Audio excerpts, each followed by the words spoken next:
tansah marapamoring suksma sinuksmaya ing ngasepi sinimpen telenging kalbu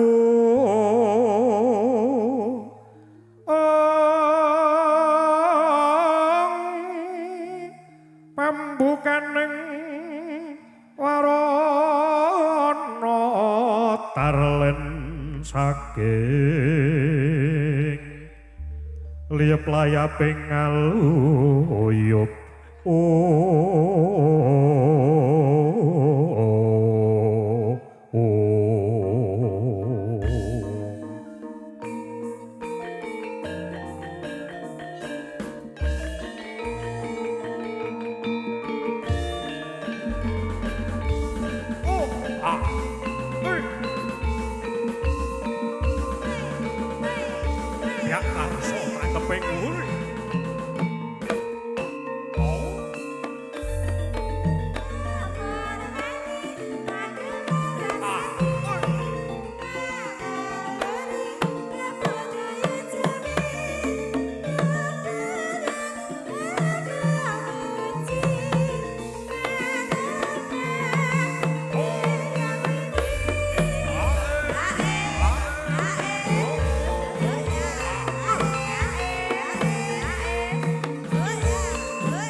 Bismillahirrahmanirrahim. Assalamualaikum warahmatullahi wabarakatuh. Nuwun amit pasang kaliman tabik tinebih ngilo duni dumawaing tawan tuan cinaketno ing suka basuki. Katentreman kawilujengan gesang mugia tansah kajiwa kasarira wonten ing jiwangga panjenengan sedaya miwah kula Waraden Sagung Tumati Rahayu Niskala Sabuhun. Ngigeg wekdal ingkang sampun lumampah kepareng atur mukadimah nderek ngajeng. Keparenga kawula cumanraka marak seba ngabyantor wonten ngarsa jeneng Andika Samya Tamtunuhoni pamundhut saking para kadang panyanggul gati. Ingkang sampun paring dawuh dhateng kula sakadang ruwang saking eri kanca campur sari sekar merbabu. Ingkang wingking saking lalakdan citran. Ya. Ayo gek pisan kok dadi ya urung pati apal. Kang samangke badhe caos lelipur wonten ngarsa Jengandika Samya ngantos samangke saparipurnanipun gati. Sowanipun para kadang pangrupaka budaya campur sari sekar merbabu Hangandi Triwiduwati. Iki samangke badhe caos lelipur wonten ngarsa Jengandika Samya tamtunipun kanthi lagon-lagon Jawi piniji. Katembangaken setunggal mboga setunggal urut saking sisih kanan. Paring singkar saking sasana palenggahan diajeng Febri Hayu Sekar Merbabu. Yo.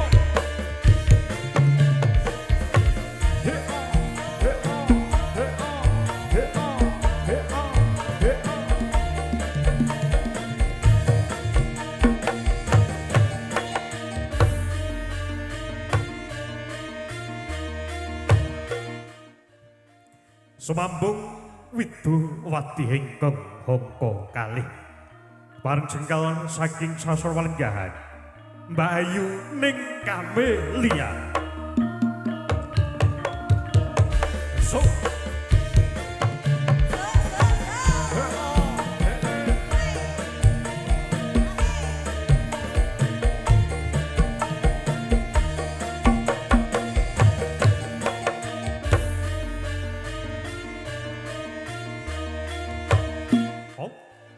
Sumambung Widuwati ingkang hangka 3 keparing jengkar saking sasana palenggahan Dena Ayu Indah Sekar Merbabu campur sari.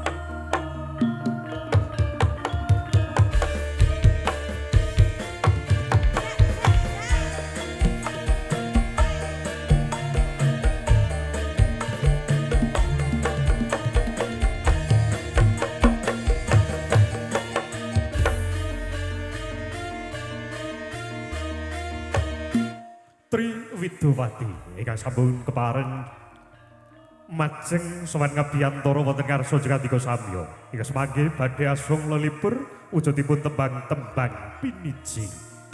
Kala dherekaken pinarenggah kanthi eca mardika kira pantes nglaras wonten mangun swasana midhangetaken setunggal tembang pambuka saring kanca-kanca Sekar Merbabu.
Iji setunggal tembang pambuka sareng kanca-kanca Sekar Merbabu sambut katuraken. Cah, tak kandhani cah lanang-lanang sing rada rabi, ya ta? Ledek-ledek sinden-sinden saiki do matri, ya ta? Lah gelang alit ali-ali wis sak dulit regane medeni kok iji arep njaluk ribon siji, ya ta ya. Ya kojur bakul endok ibu nggih. Nek dijoli angkong ngono kira-kira. Iji ngaturaken pambagya wilujeng rawuh konjuk Sangya Pratamu ingkang katemben rawuh wilujeng pinarak lenggah kanthi eca martika ngeras pantes nglaras soneng mangyun suwasana wawan pangandikan kalawan kadang sakanan kiringipun. Badhe katuraken lagon-lagon campur sari piniji sareng kanca-kanca Sekar Merbabu sareng jengkaripun Gendho Ayu. Sapa sik iki semang iren dadak pingsut. Mbak Ayu ning Kamelia.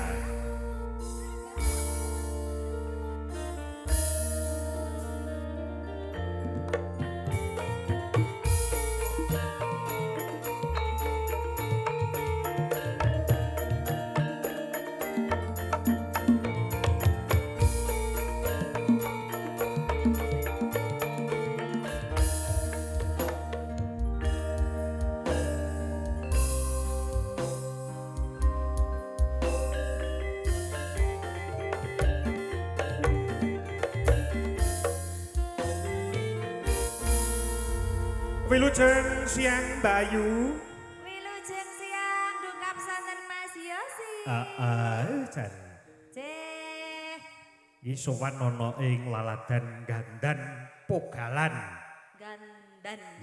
Nek kene iki wewengkon Pakis napa sapangan? Pakis. Oh, cek Pakis. Sowan ana dalemipun Pak Warno. Bapak Warno. Ceh. Ki besane adoh saka Saking pundi? Saka Malaysia. Negeri jiran. Negeri jiran. Lah kono, aku ket mau yo mikir iki carane mbagekke keluarga besar saka Malaysia iki kepiye aku.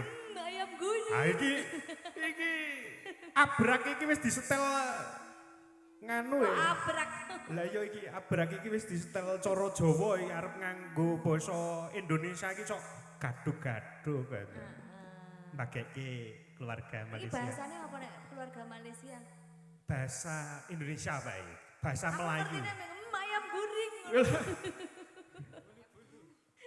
Aku iki karo mikir iki engko basane ndak kaya nggon upin-ipin kae apa ora. Nggih Bu. Wah kok nggih Bu ya. Iya pakai bahasa Indonesia mungkin ya. Nanti di bawah ini ada translate-nya. Jadi ada terjemahan di bawah sini.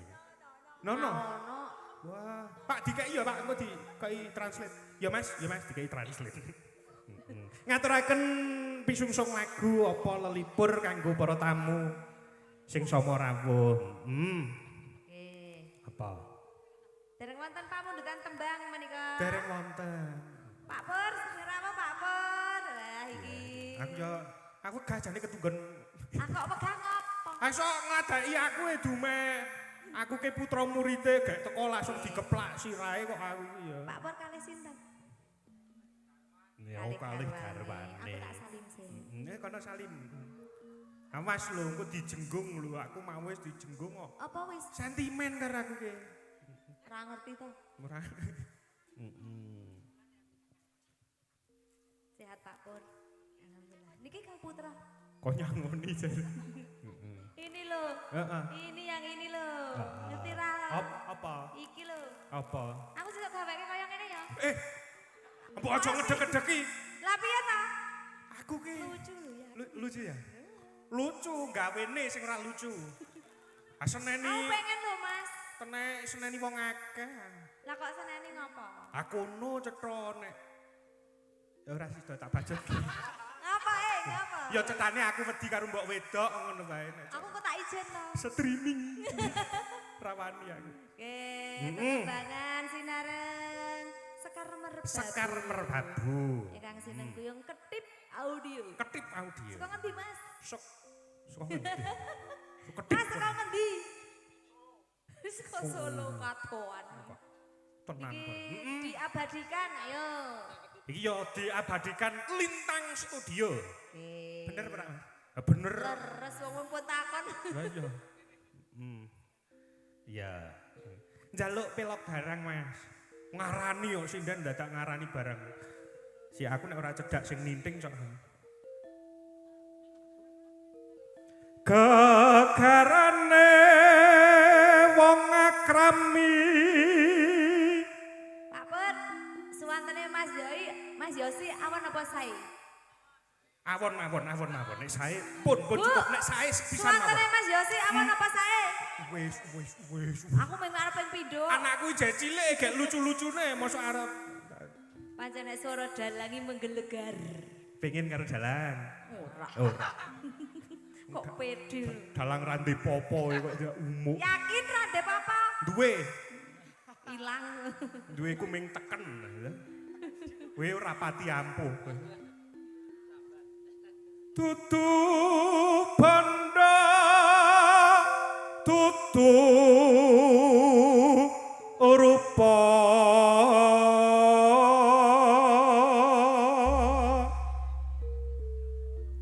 hamung ati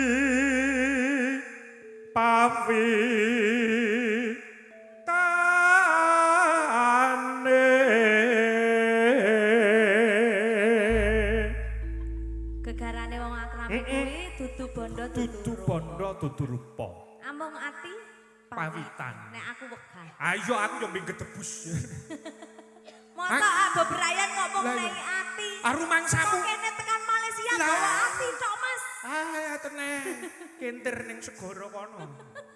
Nggih, Bu. Nanti di bawah sini ada terjemahannya. Tenang saja. Nih, ora. Ayo engko aku.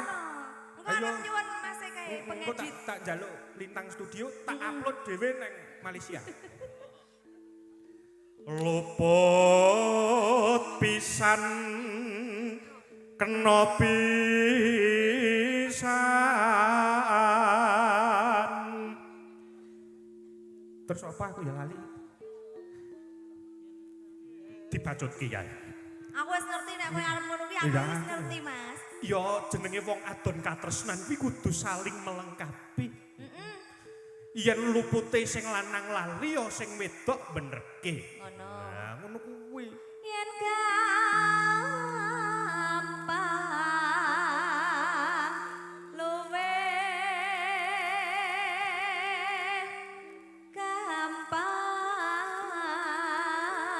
gampang.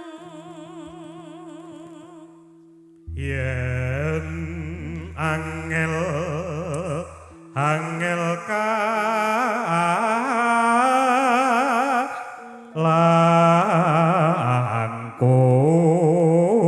langkung tan kena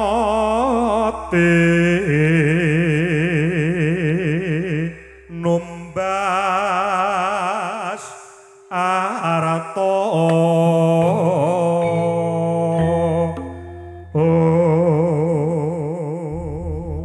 Tidak bisa dibeli dengan uang. Wong tresno kuwi ukurane dudu bondo donya. Mula kuwi iki ya tak kira mung bawa, tak kira mung lagu. Aku tak menerjemahkan sing paling Iya, iya. terakhir kuwi. Uang itu bukan segalanya. Tapi Segalanya membutuhkan uang. oh lah cetane ya. Iya kan, Bu? Nah, ibuke manut. Iya. Dibacutaken langgamipun. Jeneng gula.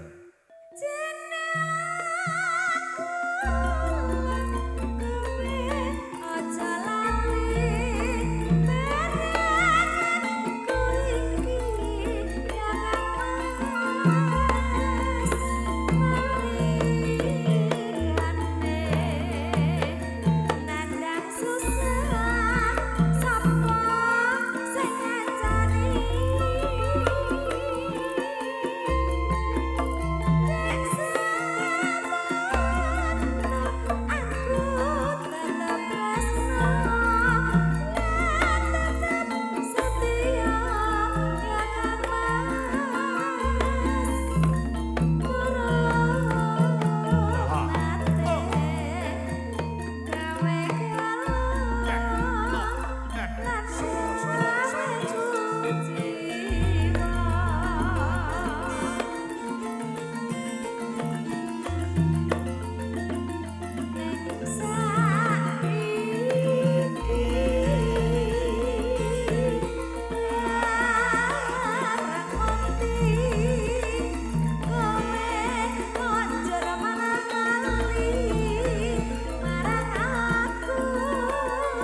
namanya berselisih paham itu wajar. Iya, Gitu. betul. Tapi alangkah baiknya kalau kita selesaikan dengan kepala dingin. Berarti si Rai lo bawa ke kulkas Pak. Ya orang no. Ya ora ngono. Tapi ya, Ya Dalam Yen ono artian, perkara, iya, ya kan? semua harus dibicarakan dengan baik. iya. ngono. Dengan kepala dingin itu toh. Mas, boleh sedikit kita bertanya. Ketemunya di Malaysia. Ya, Iya, cinta itu tidak memandang kasta, betul. budaya, dan juga harta. Gitu? Terus yang dipandang apa? Ketulusan. Ketulusan. Ya. Gitu? Sinau, sinau, sinau. Sinau aku pokoke kayak nyesep ngilmune Pak Ketulusan. Parmoko. Dulu mungkin Ya. Mbak Manten ini juga pertama kali mungkin tidak menerima.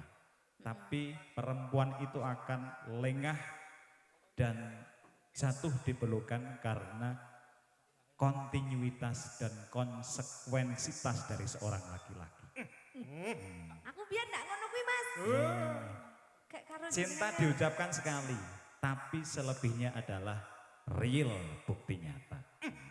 Kandani ya. Ya Ra Mbak, ya Ra, kandani ya. Tapi mirip ya. Ya Nek mirip. jodoh ki kok mirip. Mirip. Aku karo jenengan ra mirip berarti Ora ra jodoh mirip. toh Mas. Ora mirip aku pancen MC Wondo Celek. Eh, Maksudnya nganu sok seneng dagel. Nah, itulah. Sepinten Mas? Apa kowe pancen raketingan jaman dekien tonima kamu janji susah senang bersama lalui.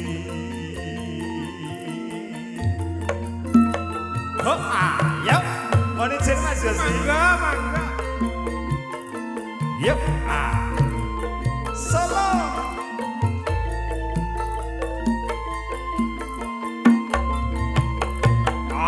Yuk, yuk.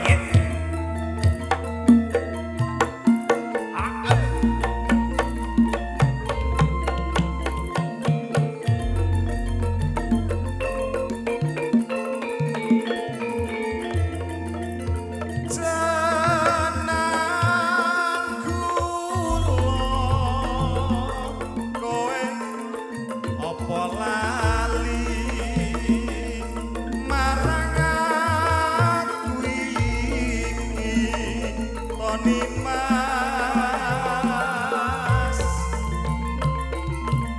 kowe janji nandang susah sapa sing ngancani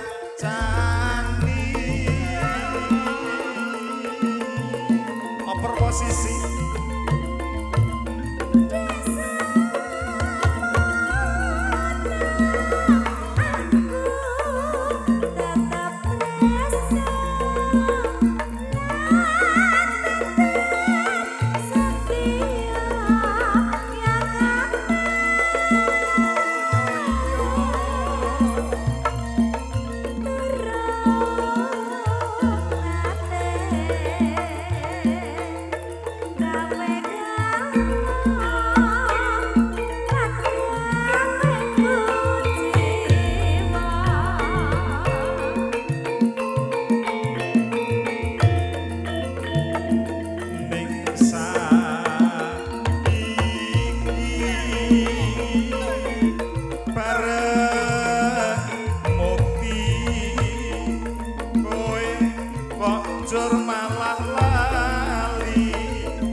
Bapak Ibu, mohon maaf teruntuk dari keluarga Malaysia.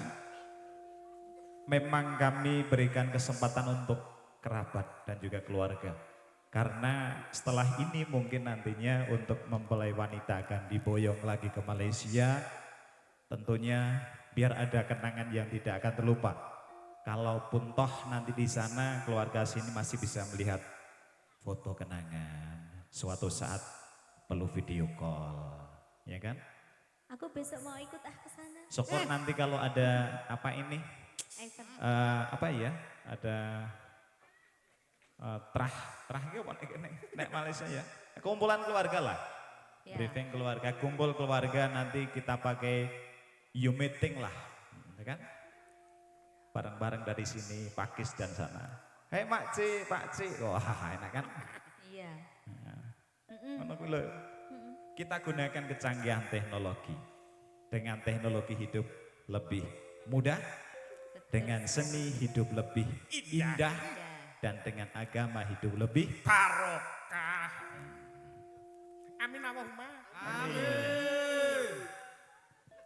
Apa kowe pancen ra kelingan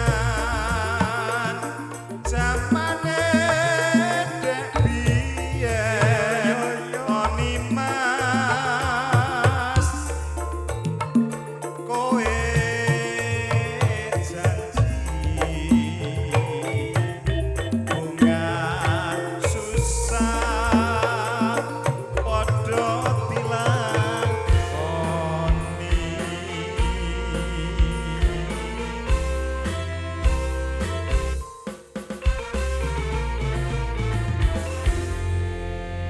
Jenang gula. Senang gula. Cek Mbak Ning. Dalam. Pak Woko, jenang gula ini diartekke dalam bahasa Melayu njur apa? Tahu Ibu, jenang gula tahu? Jenang gula itu kembang gula. Apa? Permen. Permen. Ya. Ini loh. Candy. Ya, candy. Bisa apa aku? Bisa. Candy Borobudur. Candi kae. Kayak candi. Permen. Tenar ngemut Candi Borobudur ya nyonyor. Candy. Candy. Ya. Candy. betul Yes, sekali, I do. Candy. Terima kasih. What the meaning candy? Apa? Candy Borobudur. Kok candy Borobudur? Oke lah, makasih Mas Yosi. Lanjutkan. Aku rasane iki pengen melu, Tes pundi. pengen melu kiprah nang kene iki mumpung aku diabadikan bersama siapa iki? Lintang Studio. Lintang Studio. Yang punya siapa? Sinten kene Pak Woko? Mas Suyat. Oh. Mas Suyat itu nama beken di apa kayak kalau ono film Jawa komedi kayak lo, Napa-napa? kayak kan kopi pangkon kayak lo. Kopi pangkon. Ayo Mas Pur. Denok jingga lintang Wediati. Jingga Lintang Wediati. Asmo Kinarya Japa. Asma Kinarya Japa, Pak. Nek putrane iki ling ati-ati tenanan. Ning putrane. Putrane. Nek bapakne rong karuan. Urung karo. Sebenarnya itu merupakan dua sisi yang berkebalikan. Terus budi, Pak? Adanya Denok Lintang ini sebagai apa ya? Tolak balik bahwasanya hidup itu harus ada perubahan. Ya kan? Saiki tindak saomah neh. Jan. Angger-angger. Wingi ya semboyane ngene iki. Aku mangkat saomah sambatan.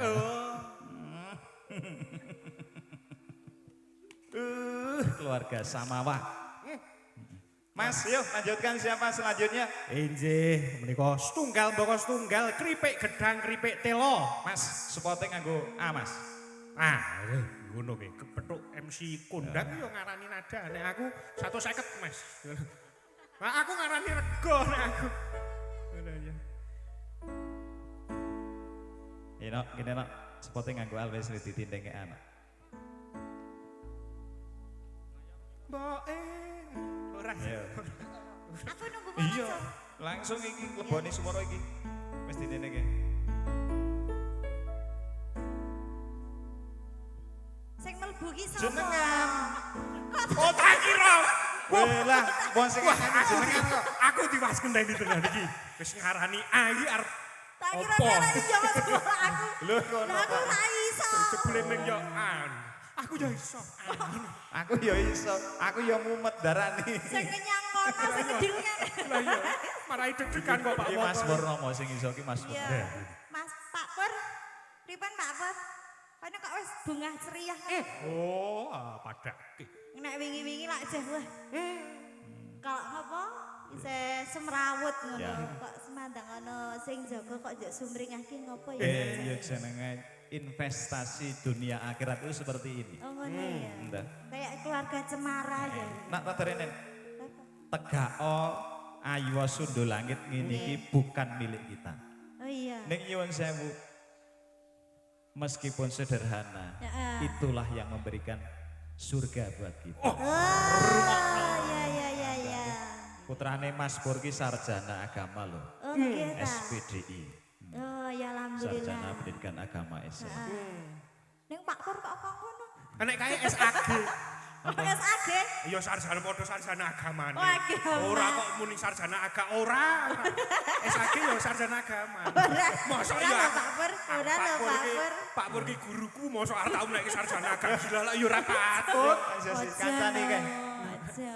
Maju kono. Pripun Pak Pur? Aku arep rawani maju kok ndak. Sehat to Pak Pur? Kaya-kaya kok wis sungguh apa? Wis nggawa gentronge meneh tekan kene. Wingi lak sispek kae to pas ketemu karo aku. Oh, saiki kok wis nggawa Magico. magijer. Lah iya. Monggo to Pak Pur. Ayo. Nah, lak ya ngono to. Karo putune barang ki yo kala-kala mengancani ngono. Terus pokoknya ngarani A ngono. Wis. Pokoke kudu A lho iki, Mak. Weh. Sik mie ndi? Kok kowe. Rek ayo rek. Mlaku-mlaku ning tunjungan. Rek ayo rek. Bebarengan. Cak ayo cak sapa gelem melu aku. Malam minggu golek kenangan cah. Ayu. Monggo Mas. Monggo lho Pak Pur. Pripun, no, Eh, kula gak arep njagong mriko. lalak wis ket mau to Pak Pur. Iki jatahe kok njo. Nggih. Kala-kala. Derek Mang Ayu Bagio menika Mas Manten dan Mbak Manten. Nggih. Mudah-mudahan menjadi keluarga yang sakinah mawaddah warahmah. Amin amin amin. Seko Malaysia tekan Indonesia, Indonesia Malaysia. Nek biyen tahun 90 sekian pernah ada acara televisi Titian Muhibah, Pak. Heeh, Titian Muhibah. Ngopo mudeng apa mutlak mati kowe? Bingung apa? Mudeng aku. Bagus-bagus so. Yalah. Kalah tuwa lho. Kok heeh tinggal Muhibah. Kayane mau apa tinggal mbok kaya mudeng-mudeng. Pek. Kalah tuwa. Yo. Biasa itu Mas. Ah, nggih. Nggih. Nggih. Titian Biasa Muhibah itu pertukaran budaya antara Malaysia dan Indonesia. Iya Oh, betul. Dulu di TVRI nasional. Betul. Oh, nggih. Nggih. Betul ya Bu, Titian Muhibah nggih. Parwoko, bojomu ki tas tabrakan tadi iki ojo sekah-sekah. Siap dan Bojone ki lara ceniningan nang kene iki njorok ngopo? Boyo sing eling sing nang omah. siap Bapak Nam. Oh nggih. Nggih. Kula kon pripun Dimas menika? Monggo kersa jenengan Purbawaseso. Monggo. Pelok Mas. Pira. Nggih. Diterjemahke ya. Siap Bapak Nam. Ya.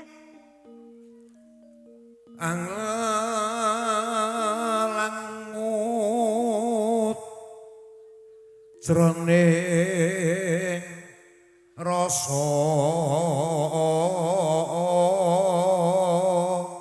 Anglelangut jroning rasa itu termenung dalam hati. Rasa adalah perasaan dalam rasa. Angan-angan. Angan. nggih ngantos kesupen kagem ketip audio. Oh, pripun? Nggih, menika Ngeten Mas. Pun ngeten. Mas Tono Sing elek niku sing jas-jasan, sing isi. Ngeten iki. nggih niku pangkate ya SG kok Mas. Apa kuwi? SG. Sambar gelap. Siyo. Campur sarine Apik. birak kaya-kaya Sekar Merbabu. Seragame biru kaya seragam Yatim Piatu Solo 3. Tuh ya. Pak jenengan apa nate kalian iki? Mas bola-bola. Oh, bola Bali. Alhamdulillah. Muga-muga diparingi lancar. Amin. Sehat, laris, di ngapura dosa lupute ditampa amal apik. Langsung matur wisake. Di ngapura dosane. Oh Iya, karena nyuwun sewu nok. Apa?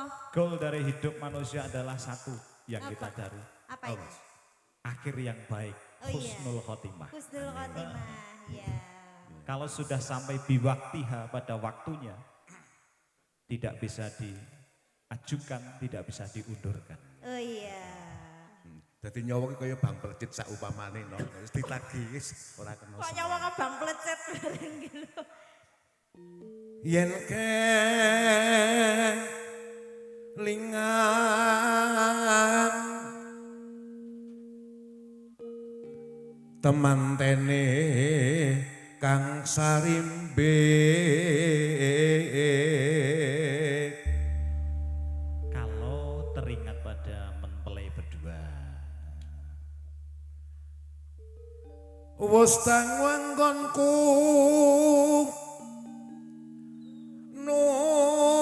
nunggu sudah lama menunggunya. among katon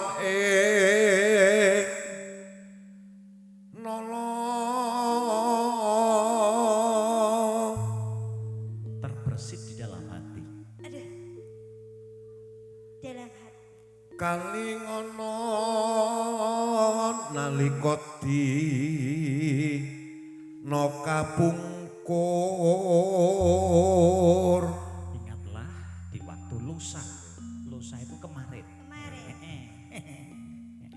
nusa apik teko aku teko ide-ide percaya Ya Pak, cangkem acah Iki cerdas tenanan kok. bosone ki. cah cerdas Cah cerdas. oke aja meneh omongane menungso kok no. Omongane dudu menungso wae apa Ngerti aku Mas. Translate basa gaib ngono.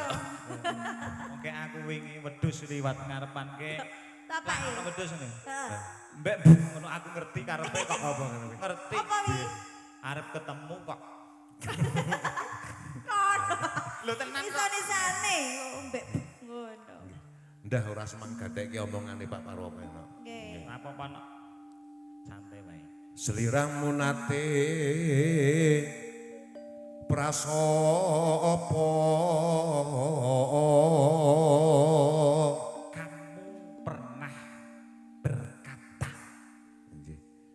Apa? Lali meneh Mas Parwono kalian audio syutinge Apa? nganti lali limbageke Mas Suyat lintang studio Lintang Lintang Studio. studio. Mas Suyat Hadi Senggomo Wilson siang Mas Wah, disenggomo.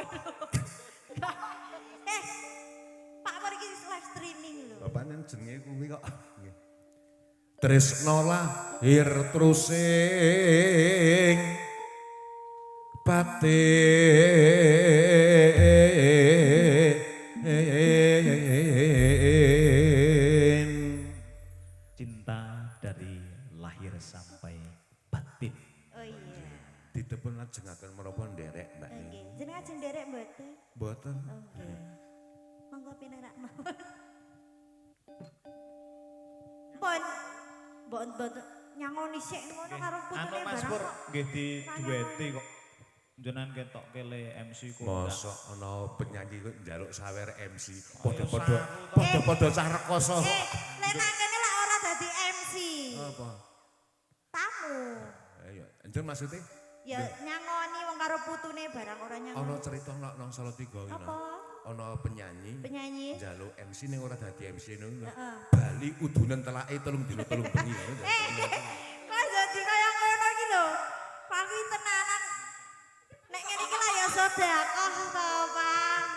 Asli liyane udunen rae ana meneh sing gawat. Ya Yos. Apa Yos? Nok, sing sabar ya nok, bapakmu pancen trekae kok ya ngono kae. Sing sabar. Ngelus jodoh ya nok, heeh. Ya wis. Untung Ya, kaya jebeki. Kayak mang kritik. Arep muni amit-amit jabang bayi ke bapakne. Iya. Yuk lanjutkan. Aku kan setyo satu mimpi nganti saiki beban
berkahing titik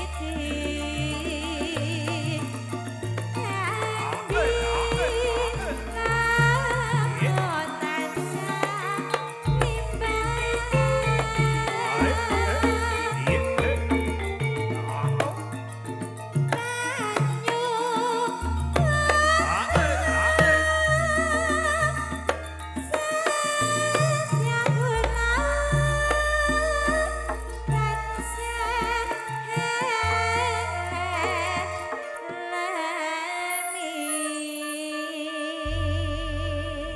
Mas Yosi, Dalem Pak Woko. kalih lagu rumiyin Iji. kalajengaken wontenipun nelangen ingkang badhe kababar. Oh ngaten. Nggih. Wujudipun nelangen nengging samangkih beksan Bambangan Cakil. Nggih. Tarian Bambangan Cakil ingkang badhe kaasta dening Mbak Rika dalasan Mas Rohmadi. Gongso panyengguyung samangke saking Sekar Merbabu dan tarian ini menggambarkan adanya gejolak hati untuk berupaya mengedepankan nilai positif dan prasangka baik pada diri tubuh manusia. Yang mana dalam diri tubuh manusia selalu terdapat 4 anasir yang tidak akan bisa lepas. Al-wamah, mutmainah, sufiyah dan juga amarah. Wujud apresiasi dalam balutan seni, kultur dan budaya bersama teman-teman dari Mas Rohmadi dan juga Mbak Rika. Selamat menyaksikan beksan Bambangan Cakil.